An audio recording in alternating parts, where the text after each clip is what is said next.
Good afternoon and welcome to the Downing Street Daily Coronavirus Briefing. Today I want to update you on social care. It's something that I know is of huge importance to everybody watching. And I'd also like to welcome David Pearson to the press conference in his new role as chair of our National COVID-19 Social Care Support Task Force. Before turning to social care though, I'd like to take you through the latest coronavirus data. And if we turn now to the first slide.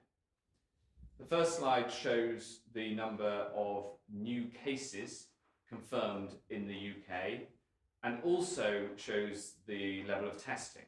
There were 138,183 tests done yesterday, bringing the total to over 5.7 million. And as you can see in this chart, the number of confirmed cases confirmed with a positive test yesterday was 1,205, and that is the lowest since the end of March. And you can clearly see the 7-day rolling average also continuing to fall. Next slide, please. The data from hospitals also shows a continued fall. The number of admissions with COVID-19 across England, Wales and Northern Ireland has fallen again to 519. That's down from 661 a week ago, so we can see the continued downward trend in the total number of new daily admissions.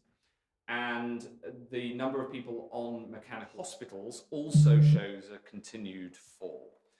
The number of admissions with COVID-19 across England, Wales and Northern Ireland has fallen again to 519.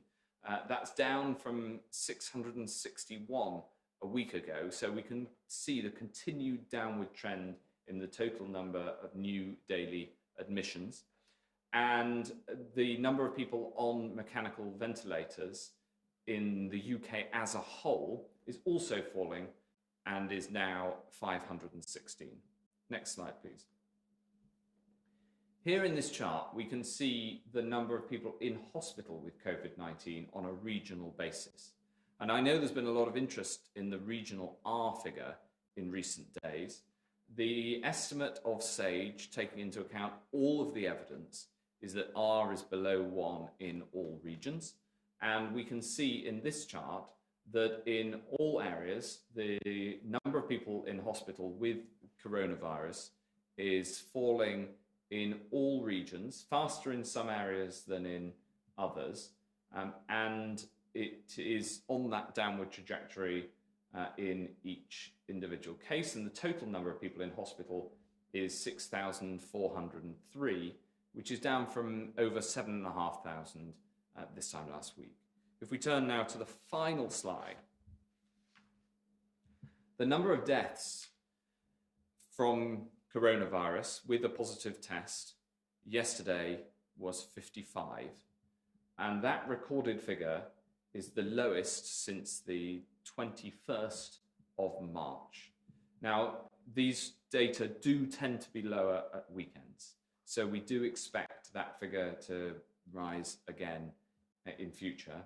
But you can see also that the 7-day rolling average continues to fall. And that means that the total number of deaths stands at 40,597.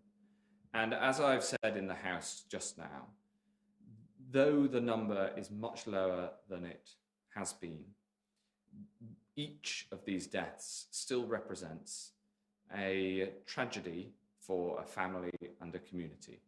And we will continue all of our work to drive that figure down. I'm glad to be able to report also that the number of deaths recorded in London hospitals yesterday was 0, and likewise in Scotland there were no recorded deaths. So that is very good news for the capital and for Scotland, and all of these data are pointing in the right direction, and it shows that we are winning the battle with this disease, but they also show that there's further to go. If I now turn to care homes, the number of people dying in care homes is also falling. Figures from the CQC show that there's a 79% fall from the peak of the crisis in care homes, the week ending April the 24th, to the week ending the 29th of May, the latest when the data is available. And the latest ONS data show that there were 12,739 registered deaths in care homes in the year up to the 22nd of May. And this represents 29.1% of all registered COVID deaths. From the earliest days of this crisis, we recognized that people in social care were uniquely vulnerable. 2/3 of people in residential care are over the age of 85. And the latest data from Public Health England show that the over 80s are 70 times more likely to die from coronavirus than the under 40s. So I know personally what an anxious time it is, and it has been, for anyone with a loved one in social care. Right from the start, we've given guidance and financial support to care homes. We've prioritised testing. We've strengthened the links between the NHS and social care with a named clinical lead for every care home in England. And we've asked councils to conduct daily reviews of the situation on the ground.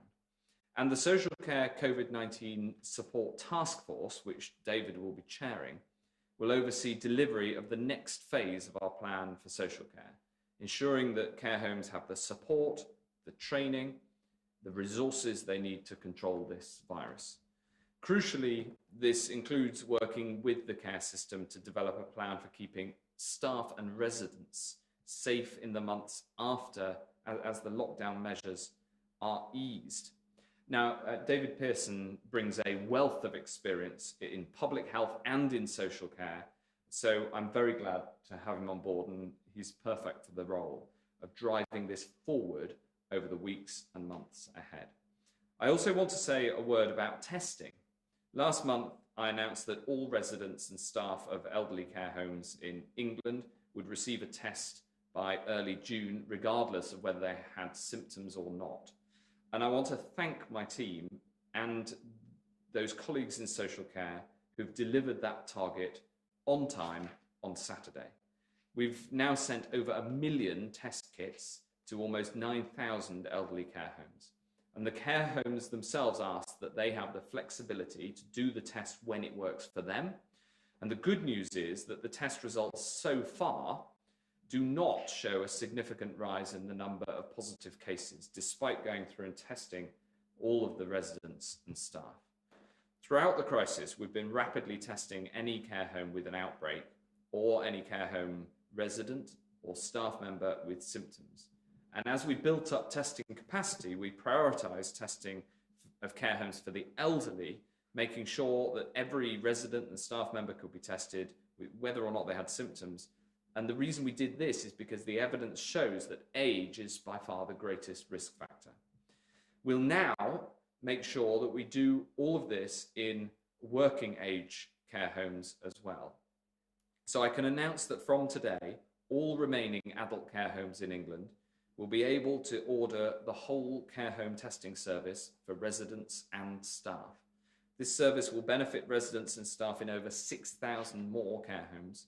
It'll mean that right across adult social care, everyone will have the certainty and confidence of a high-quality coronavirus test, whether symptomatic or not. Certainty about whether or not they're carrying the virus, and confidence that they're doing the right thing, both to protect themselves and others.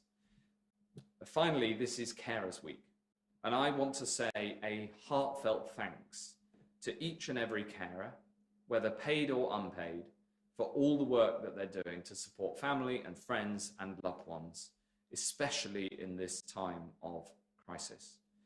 Your duty and your devotion to a job that you do with love in incredibly challenging circumstances, they're a huge inspiration as we work through this crisis together. I understand what a worrying time it is, and it's not just because of the risk of the virus, but because you haven't physically been able to be with your loved ones. But that day, when we can reunite, is getting closer. The curve continues to come down. The NHS has been protected. Our vaccine development work is making progress. We're winning the battle against coronavirus. So please stay alert, control the virus, and save lives. And I'm now going to ask David to set out the next steps in the social care action plan and the work to control coronavirus within social care and protect residents and staff that he'll be leading. Thank you very much. This virus has had a profound effect on all of us, but particularly the residents of care homes and the many people who receive social care and support whilst living in their own homes. For families, there has been the worry and sadly, in some cases, the grief for the loss of a family member due to the impact of this disease. There are 1.5 million people working in social care in England, in care homes, home care, day services, personal assistance, and many other forms of care and support, as well as a range of voluntary sector initiatives. All these services helping to keep people safe and lead the best possible lives in these circumstances. They work in 18,500 organisations and 38,000 different settings. They have demonstrated extraordinary acts of kindness, compassion and commitment. We owe those of you who work in social care our gratitude for all that you do every day. The work we need to do now is to support people who receive all these services and those who work for them, learning all the things that we've learned around the international evidence about what keeps people safe and enables people to live the best lives they can. Over the last few days, I have read some of the care homes resilience plans that have been submitted by local authority chief executives, working with care providers, directors of adult social services and directors of public health, working closely with local health services. From this, I know the enormous efforts that are taking place locally to provide the necessary support and resources that people need, ensuring the supply of personal protective equipment, supporting the implementation of the testing programme, providing the NHS delivered training programme in care homes on infection prevention control, the appointment of a clinical lead for each care home, a consistent person to oversee the treatment of residents and the support of home staff, a range of support for the workforce, including extra payments to ensure that cover is provided and safely in homes. The task force will bring together the concerted and determined actions of central and local government with care providers. Our focus will be on stopping infection whilst trying to ensure the well-being of all people who receive care and support, whether they live in care homes or at home. Social care has a crucial role to play in supporting the people who receive care and support and their carers. And our job is to harness our efforts as we go through the various phases of this pandemic and support social care in its crucial role. Thank you. Thank you very much, David. We'll now take questions from the public before turning to questions from the media. And the first question by video is from Rebecca from Northfleet. Rebecca. Northern Ireland have announced they're allowing weddings again. Will more weddings be permitted in England? Well, thank you very much, Rebecca.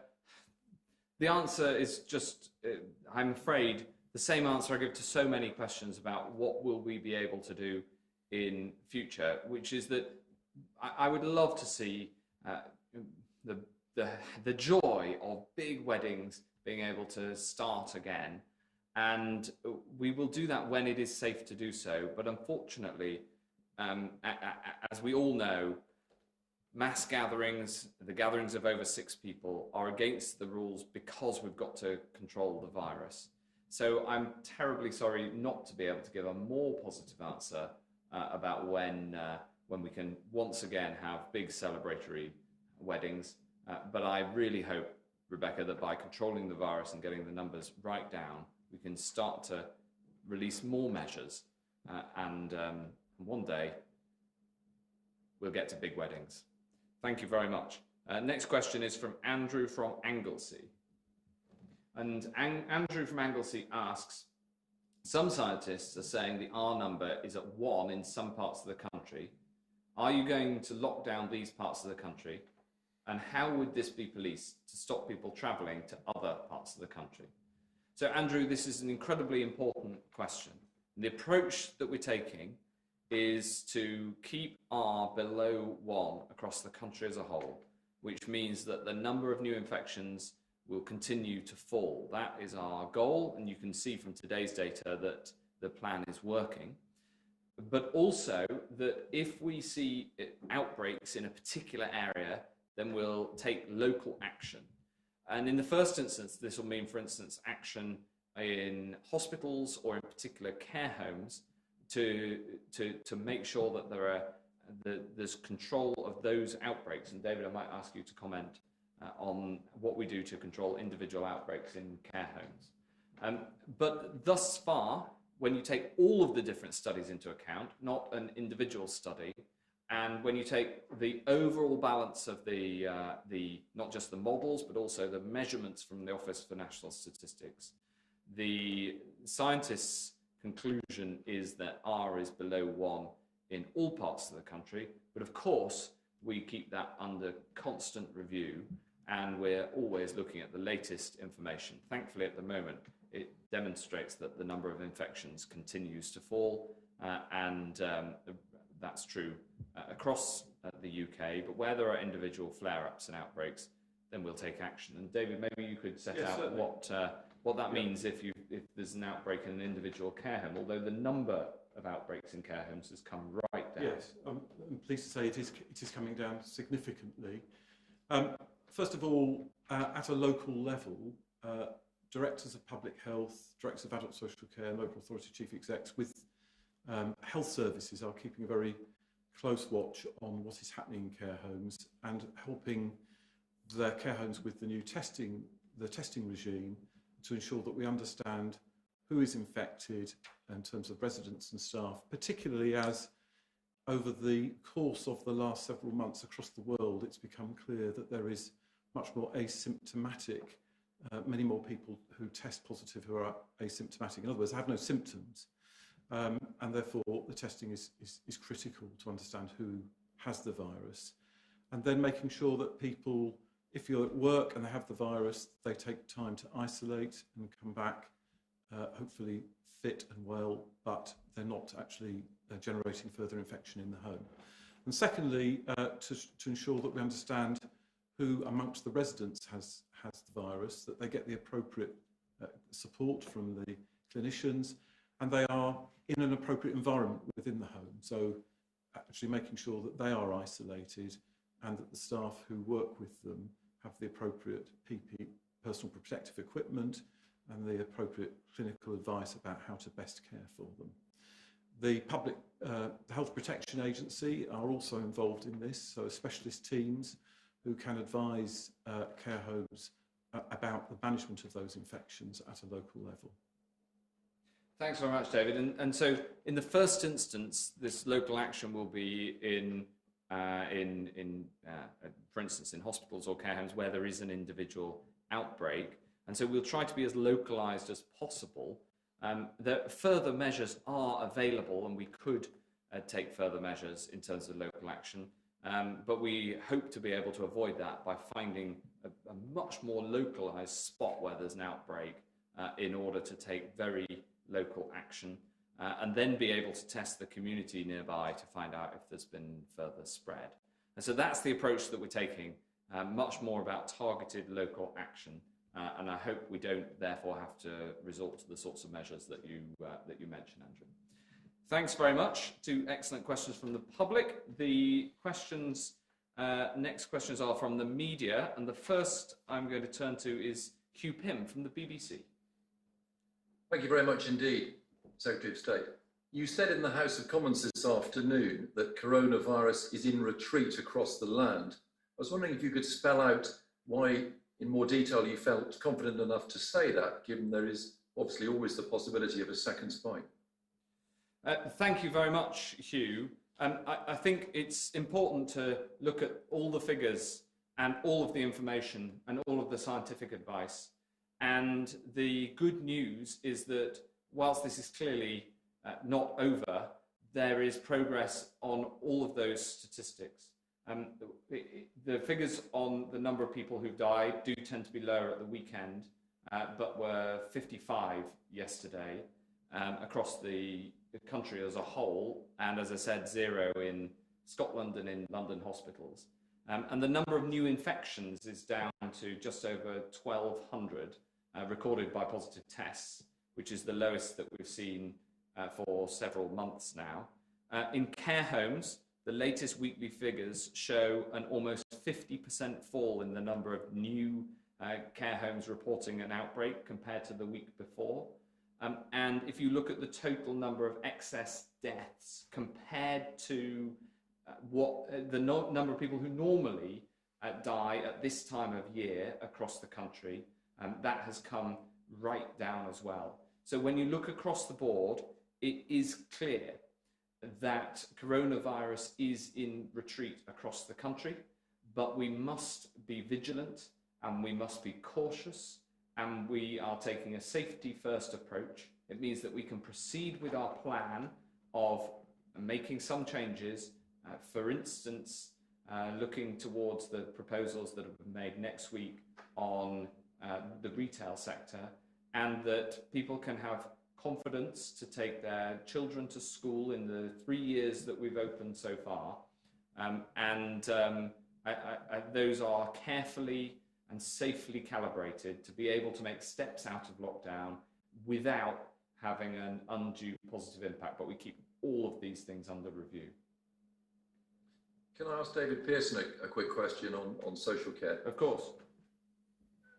Care homes, some have reported feeling abandoned. A couple of months ago, they weren't given the support they needed, they felt, to keep their residents safe, whether it was PPE or lack of testing. What lessons do you think have been learnt from that time? I think the important thing now, Hugh, is that the evidence from the care home resilience plans that I was reading over the weekend is just the amount of effort and energy that is taking place at a local level to ensure that care homes get all the support that they need, and including a sort of continuing dialogue about the particular issues, in particular care homes, and the risks that they face. And that's taking account of all of the new international evidence that I've referred to earlier. So understanding about the level of asymptomatic infection amongst residents and staff, ensuring that we have within that, and that's testing, making sure that we work with the care homes to ensure that they have the staff that are trained appropriately in infection prevention control, both to protect the residents and to protect themselves, as well as the additional resources that have come from the 600 million Infection Prevention Control Fund to help support the workforce costs of covering care homes safely. So I think the point about this is that it's the totality of those measures that make a difference. There was already some great work taking place at local level. I've heard about it up and down the country. The point about this virus is it is so pernicious that we need to put everything in place all at once, right consistently across the country. And that's our task for the task force and the wider network of health and care services. Thanks very much, Hugh. Next question is from Paul Brand from ITV. Paul. Thank you very much. Firstly, to the Health Secretary. We've been filming today in Surrey with families who've moved in full time with their loved ones because they are so afraid of the risk of COVID-19 in care. Can you honestly tell people tonight that it is now safe to send their loved ones into care homes? Yes, Paul. The answer is that with all of the measures that we've put in place over the last few months, all of the billions of pounds extra that we've put in, it is clear that the epidemic in care homes is coming under control. That measure that I just read out, that in the last week, the latest weekly figures show an almost 50% fall in the number of new care homes reporting an outbreak, shows a significant progress. And even those care homes where there are cases have very strong infection control procedures in place. And in fact, if you look at the proportion of people in the UK who have sadly died in care homes, it is significantly lower than comparable countries across Europe. And I think this shows that the measures that we've put in place and strengthened over time have had that positive impact.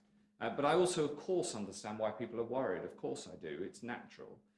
And we'll keep on strengthening the measures.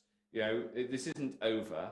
And I think bringing in David, who we've been working together on this for some time, but bringing in David as the chair of this task force now demonstrates we will continue to strengthen the measures in care homes. Just a quick follow-up actually to David, if I may. What is it that you think needs to be put in place now that perhaps wasn't put in place before? And do you think it's accurate to say that a protective ring was put around the care sector? I think what we need to put in place now is the measures that I've set out, which have been brought from the evidence that's been available across the country, but internationally, about the sorts of outbreaks that people have had all over the world and how they have dealt with them. We've been keeping a very close eye on that international evidence through SAGE and through Public Health England, which has informed the plan that you've got before you today. So I think it's that we have to be vigilant about the future. We have to make sure that we're continuing to learn across the world and in care homes and in all of our settings about how we can apply new things as we take this forward. But when you look at the evidence across the world, you look at the things that we're putting into place, they are the right measures in order to bring infection prevention control bring it all under control, further drive down the levels of infection and keep people safe. And must be our commitment as a country towards the people who are amongst the most vulnerable in our communities. Thanks very much. Beth Rigby from Sky. Thank you, Health Secretary. Some scientists are worried that you're lifting the lockdown too early and risking an insurgence of infections because of your fears for the economy and the threat of millions of job losses. It's a very difficult trade-off that you've got to make here. What mortality rate do you accept we'll have to live with to reopen the economy? Is it 50 deaths a day? Is it 100? Is it 200? Is it more? And Mr. Pearson, if I may, we've had a particularly acute coronavirus crisis in our care homes, a crisis that some countries have managed to avoid. Why do you think it happened here? Thanks, Beth. The answer to the first is that there just isn't a trade-off. There just isn't a trade-off. If we don't have control of this virus, then the economy will suffer yet more. And the job of the government and the work of the government has been to get the infection rate right down, and then the task is to hold it down whilst safely reopening the normal activities as much as is safely possible. And that's both on the economic front and the things that make life worth living, like being able to see your grandparents. That is a massive piece of work. But you know, it's just simplistic to say that there's a trade-off between the economy and health. A second spike would be hugely damaging for the economy. Of course, there's judgments over timing. But as the statistics demonstrate, and the data and the charts that we show regularly at this press conference demonstrate, things are moving in the right direction, and that's why we're able to say that coronavirus is in retreat, and that's why we're able to keep taking the steps forward through the plan that we've laid out to lift some of the most difficult lockdown measures, whilst increasing our capability to take the local action that was discussed in the questions from members of the public. And on the second question, I'll hand over to you. Yes, certainly. So many countries, developed countries across the world, have had the similar types of difficulties to the United Kingdom in terms of care home outbreaks. So that is definitely something that's happened right across the world.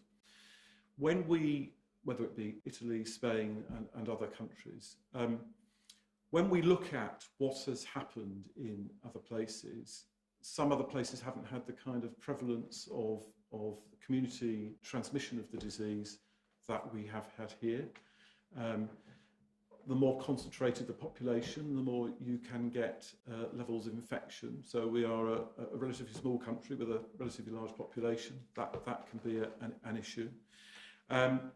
So I suppose when you look at that international research, what you come across is that some countries like us have had those outbreaks, have learnt about the totality of the measures that need to be put in place, about the way in which the disease is transmitted and the impact on the care sector, and have put in just the sort of measures that we are here. So the focus for the future is making sure that we continue to learn, because we will learn more about this disease, both in its community transmission and in care settings, but we have to be very agile and quick to learn whatever is coming forward from both the UK and other places in order to adapt our plans. They will not stay the same. We will flex them necessarily so to make sure we have an impact. Thanks very much. Next question is from Jason Groves of the Daily Mail. Jason. Hi there. A question for Mr. Pearson first. Do you think self-funders in care homes should be contributing to the cost of dealing with the coronavirus epidemic? There was a report at the weekend, some of them are being asked to stump up an extra £100 a week. And Secretary of State, can I ask why we have to stand 2 metres apart in this country when in France and Denmark it's considered safe to stand 1 metre apart? And how do you expect the hospitality sector and schools to function at that distance? Well, thanks, Jason. David, if you answer the first question, yes, certainly. Come on together. So obviously we have a system where about half of the people in care homes fund themselves, because that's the system that we've got, and half funded by local authorities and the health service. And what's happened is that the costs of some of the additional costs of PPE and other things, for example, have been reflected in some of the grants that the government has given, the 3.2 billion and latterly the 600 million.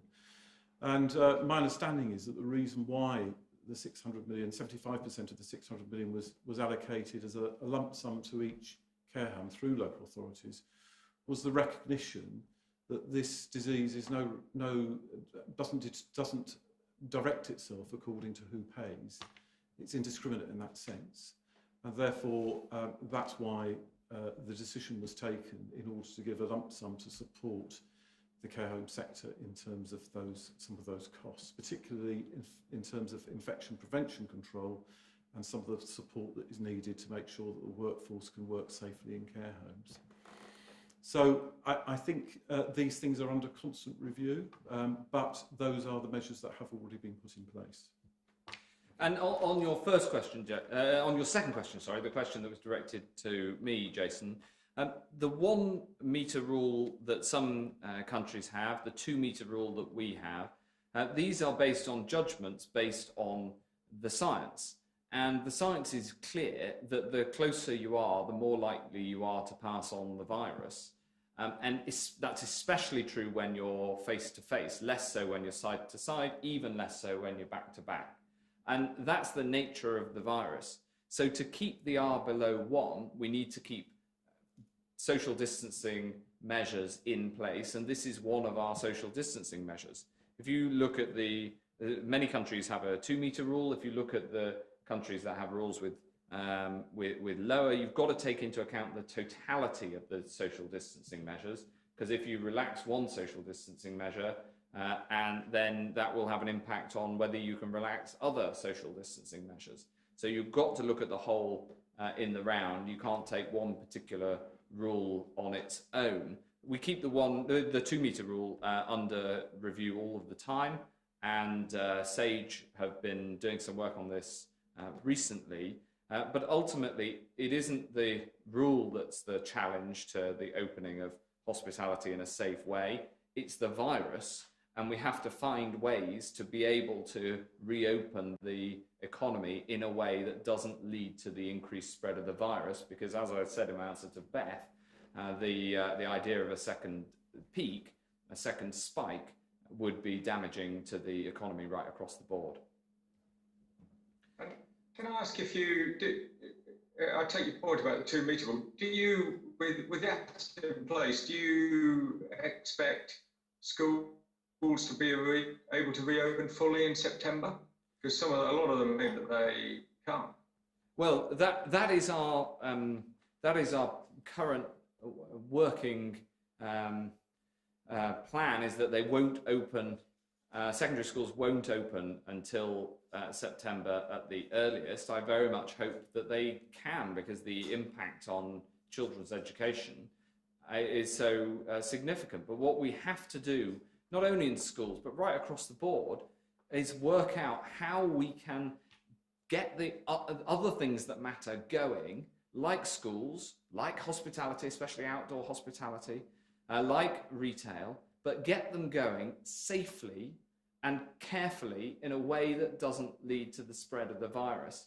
And that is going to require ingenuity. You can already see the ingenuity in lots of areas of the economy, bars that have turned themselves into takeaways, all sorts of different ways that people are providing services and making their business work in a way that is consistent with social distancing and therefore doesn't have an upward impact on the virus. So I think we've got to be innovative, we've got to be thoughtful about this, and that's the approach that we try to take in making these very difficult policy judgments based on the best available science, and always guided by that science and with the uncertainty that inherently there is in the science.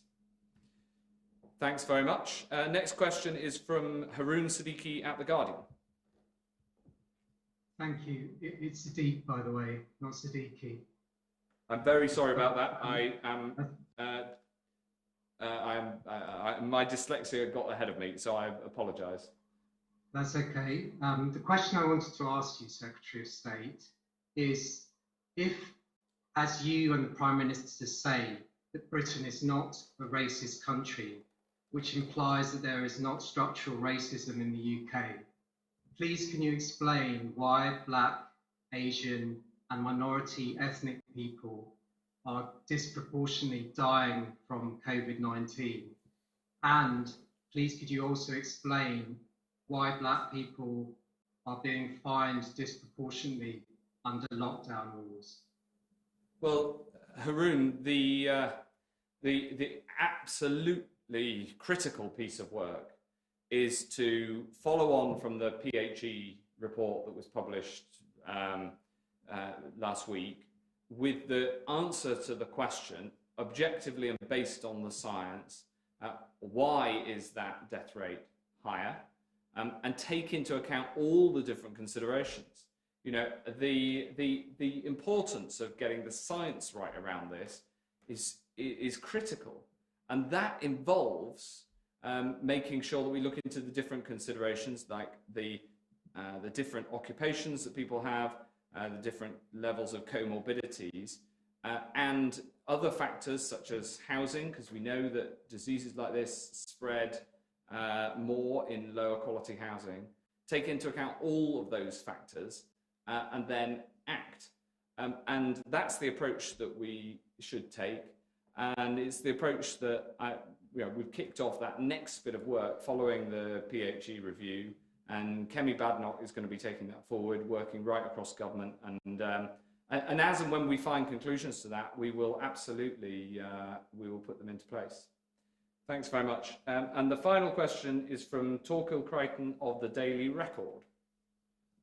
Good afternoon, Secretary of State. Two questions, if I may, on quarantine. Your 14-day self-isolation policy is up for review in 3 weeks, which is just enough time to make a beach booking around the English school holidays at the end of July, but not the Scottish school holidays, which start in June. And to be fair to everyone across the UK, shouldn't that review be earlier? Shouldn't these air bridges be announced now? And in direct relevance to your own department, I'd like to know your comment on these reports we're getting that doctors and nurses, medical staff returning to the UK will not have to go through 14-day quarantine, they can go straight to work.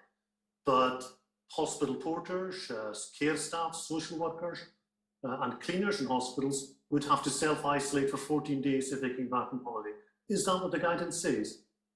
Well, I'm really clear on the importance of the quarantine being due to the lower incidence of new cases, and that's the basis on which this is introduced as of now, as opposed to at the peak, is because at the peak you have a higher level of community transmission domestically, and so the proportion of new cases that come from people coming from overseas is much lower, even for the same number of new cases coming from overseas. So that was the that was the decision that we took, consistent with that scientific advice, and we're therefore implementing the policy at the what we judge to be the right time in the spread of the pandemic. And for those who aren't able to go abroad for a holiday, I know the impact that will have this summer. I understand that, and I just hope that we will be able to get to a position where people will be able to go on holiday, including domestically, and to safely, carefully, and in a COVID secure way. So that's the approach that we're taking on the quarantine policy. You asked specifically about the exemptions. There are some very limited exemptions, but the numbers coming through the exempt categories, for instance, those who've been dealing with coronavirus in other countries and are returning and have been doing that because of medical need of mutual medical aid. There are some exemptions around that, but they're very, very small in number. Thanks very much. Well, that ends today's daily Downing Street conference. Thanks very much to David Pearson, and thank you to you for tuning in, and I'll see you again, no doubt.